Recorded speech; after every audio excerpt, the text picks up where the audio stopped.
പെരിയ ഇരട്ടക്കൊലക്കേസിൽ കുറ്റവാളികളെന്ന് കണ്ടെത്തിയ 14 പ്രതികളുടെ ശിക്ഷ ഇന്ന് പ്രഖ്യാപിക്കുകയാണ്. കൊച്ചിയിലെ പ്രത്യേക CBI കോടതിയാണ് വിധി പറയുന്നത്. കേസിലെ 10 പ്രതികൾക്കെതിരെ വധശിക്ഷ വരെ കിട്ടാവുന്ന കുറ്റങ്ങളാണ് ചുമത്തിയിരിക്കുന്നത്. 6 വർഷം നീണ്ട നിയമ പോരാട്ടത്തിനും 20 മാസത്തോളം നീണ്ട വിചാരണയ്ക്കും ശേഷമാണ് മലയാളികളെ ഒന്നടങ്കം കണ്ണീരണിയിച്ച, സംസ്ഥാന രാഷ്ട്രീയത്തിൽ പ്രകമ്പനം സൃഷ്ടിച്ച പെരിയ ഇരട്ടക്കൊലക്കേസിൽ കൊച്ചിയിലെ പ്രത്യേക CBI കോടതി ഇന്ന് ശിക്ഷ വിധിക്കുന്നത്. CPM നേതാവും ഉദുമ മുൻ MLA-യുമായ KV കുഞ്ഞിരാമൻ, ഉദുമ CPM മുൻ ഏരിയ സെക്രട്ടറി K മണികണ്ഠൻ ഉൾപ്പെടെ 14 പ്രതികൾ കുറ്റക്കാരാണ് എന്ന് കോടതി കഴിഞ്ഞ ദിവസം കണ്ടെത്തിയിരുന്നു. കുറ്റക്കാരിൽ ഏറിയ പങ്കും CPM നേതാക്കളും പ്രവർത്തകരുമാണ്. 1 മുതൽ 8 വരെ പ്രതികൾക്കെതിരെ കൊലക്കുറ്റം തെളിഞ്ഞു. 10 പ്രതികളെ കുറ്റവിമുക്തരുമാക്കി.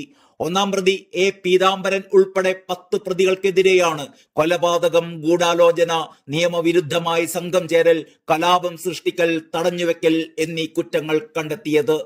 ജീവപര്യന്തം മുതൽ വധശിക്ഷ വരെ ലഭിക്കാവുന്ന കുറ്റങ്ങളാണിത്. 10-ാം പ്രതി T രഞ്ജിത്ത്, 15-ാം പ്രതി A സുരേന്ദ്രൻ എന്നിവർ ഈ കുറ്റങ്ങൾക്ക് പുറമെ തെളിവ് നശിപ്പിച്ചതായും പ്രതികളെ സംരക്ഷിച്ചതായും കോടതി കണ്ടെത്തിയിരുന്നു. മുൻ MLA KV കുഞ്ഞിരാമൻ ഉൾപ്പെടെ 4 പ്രതികൾക്കെതിരെ പോലീസ് കസ്റ്റഡിയിൽ നിന്ന് പ്രതികളെ കടത്തിക്കൊണ്ടുപോയി എന്ന കുറ്റമാണ് ചുമത്തിയത്. പരമാവധി 2 വർഷം തടവും പിഴയും ലഭിക്കാവുന്ന കുറ്റമാണിത്. വിധി പറയുന്നതിനിടെ കോടതി പ്രതികളെ കേട്ടിരുന്നു. ശിക്ഷയിൽ ഇളവ് തേടി പ്രതികൾ പ്രാരാബ്ദങ്ങൾ പറയുകയുണ്ടായി.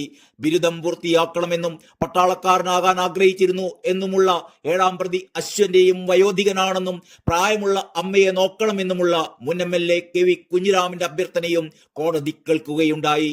2019 ഫെബ്രുവരി 17-നാണ് യൂത്ത് കോൺഗ്രസ് പ്രവർത്തകരായ ശരത് ലാലിനെയും കൃപേഷിനെയും രാഷ്ട്രീയ വൈരാഗ്യം മൂലം ക്രൂരമായി CPM-മുകാർ വെട്ടിക്കൊലപ്പെടുത്തിയത്. News desk Kerala life.